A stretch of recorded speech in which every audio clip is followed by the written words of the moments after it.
Good morning and welcome back to InSession. I'm Sunny Hostin in for Vinnie Politan.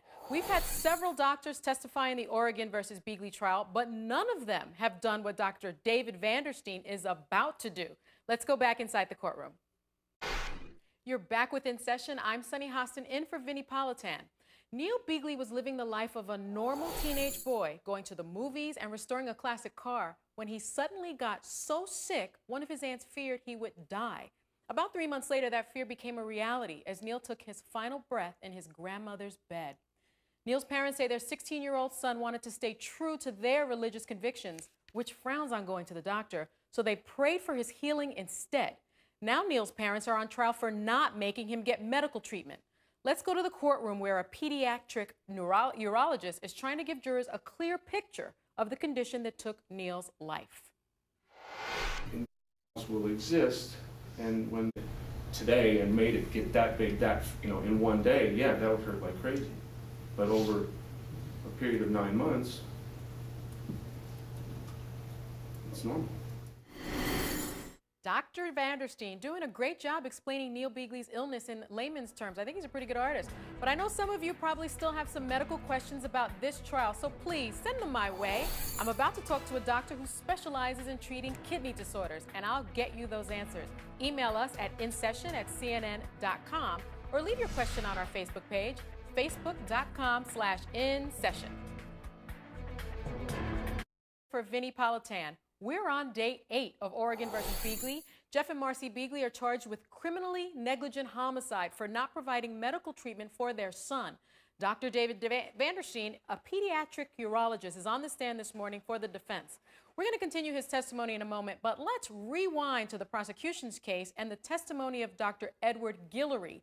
He's a pediatric nephrologist who studied Neil's case. Now, Dr. Guillory found it very disturbing that the Beagleys apparently searched the internet for various diseases, trying to diagnose Neil themselves. Let's take a look at Dr. Guillory's testimony. Its use in children, and I talked with a dietitian who said, no, we don't recommend it for children. Let's get some perspective on that testimony from another kidney specialist. Dr. Joshua Augustine joins us now from Cleveland. Dr. Augustine.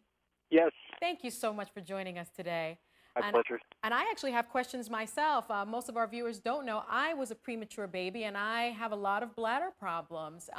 And I have suffered from kidney disease for a while, since I was about 5 years old. And it is very painful. But a lot of these witnesses have testified that Neil could have been asymptomatic. And I find that so difficult to believe. What's your reaction to that? Well, that does sound surprising. I was struck by his small stature. He was only 4'7" tall at the age of 16. And well, actually, we've learned now that he was a little bit taller than that. He was over 5 feet tall. Oh, okay, I see. Well, you're absolutely right, though. With posterior urethral valves in children, first of all, the vast majority of them are diagnosed before they're even born in utero with ultrasound, with prenatal care, which is standard in the United States. And typically, these patients have trouble voiding, urinating. They have difficulties with infections. They can get kidney infections and urinary infections routinely. So it is very surprising to hear that he had very little symptoms over the years. Well, I agree. Now this case has a lot of you asking your own questions about diagnosing kidney disease, and we have some questions from our viewers. Christine from Louisville, Kentucky writes, my own physician, a doctor with many years of experience, recently discovered he had a kidney disease. This discovery was made accidentally while being tested for a different condition. This leads a logical person to assume kidney disease is not so simple to recognize, even for an experienced medical professional. What's your reaction to that? Well, it's true that you can lose a lot of kidney function over many years and be relatively asymptomatic until it's very advanced.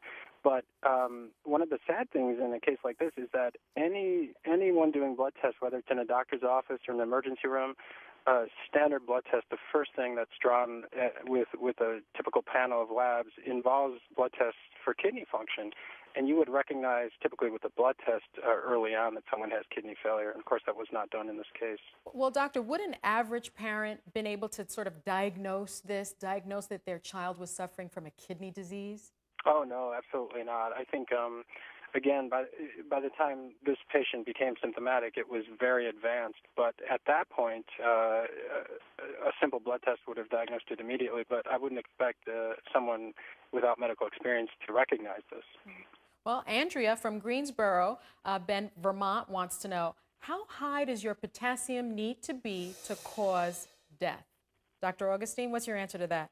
Well, if you see a potassium level greater than 7, you're at high risk for a cardiac arrhythmia. And it can depend on other factors. If you have pre-existing heart disease, you may be more prone to arrhythmias.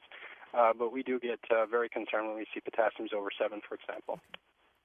Now, Doctor, you've gone over this a little bit, but just for our viewers, what are the symptoms of a teenager in renal failure? Well, I think they're laid out very nicely in this case. Poor appetite, frequent vomiting, weight loss, decreased fluid intake. Typically, patients with kidney failure still urinate quite a bit and don't always get a swollen or fluid overloaded right away, but they begin to feel sick physically and have symptoms that have been described as flu-like symptoms as they were in this case. However, the difference is these tend to persist, and there's not typically fevers like you might see with flu, but the other symptoms that this patient had, and the fact that they come and go and then get worse over time. I think eventually, typically, patients ultimately present to a medical care provider for further evaluation. Well, it appears in this case that he got really ill for about a week, and then, of course, he died in his grandmother's bed. Is that sort of a normal course of action that happens?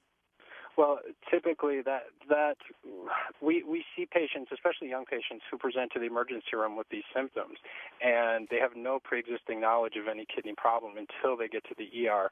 And typically what happens in that case is they're, of course, immediately admitted to the hospital and dialysis therapy is initiated, and they improve markedly over a week or two once they start dialysis. So this is just an example of a very advanced case of kidney failure. And one last question. I mean, had this been diagnosed and caught in time, how long could have Neil lived with this advanced stage kidney disease? Well, with dialysis therapy, a young patient like himself could have lived many years, and importantly, too, he would have been considered an excellent kidney transplant candidate, which has been shown to extend life beyond the years typically seen in dialysis. So he could have lived, 40, 50 more years. Oh, my goodness. Well, thank you so much, Dr. Augustine, for your time and your information. Time now for our Superfan Shout-Out. That's when we choose one answer to today's question of the day and share it with you, our audience. Today's question, who do you think called child services on the Beagleys?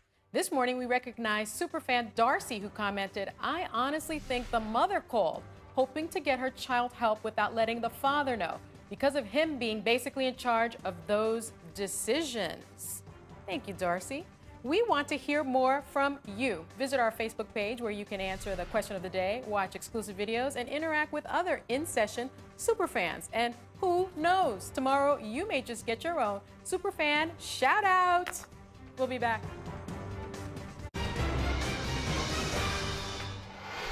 Welcome back to InSession. I'm Sunny Hostin in for Vinnie Politan. The expert witnesses in Oregon versus Beagley, the trial, have described the symptoms Neil Beagley would have had from his bladder disease and resulting kidney failure.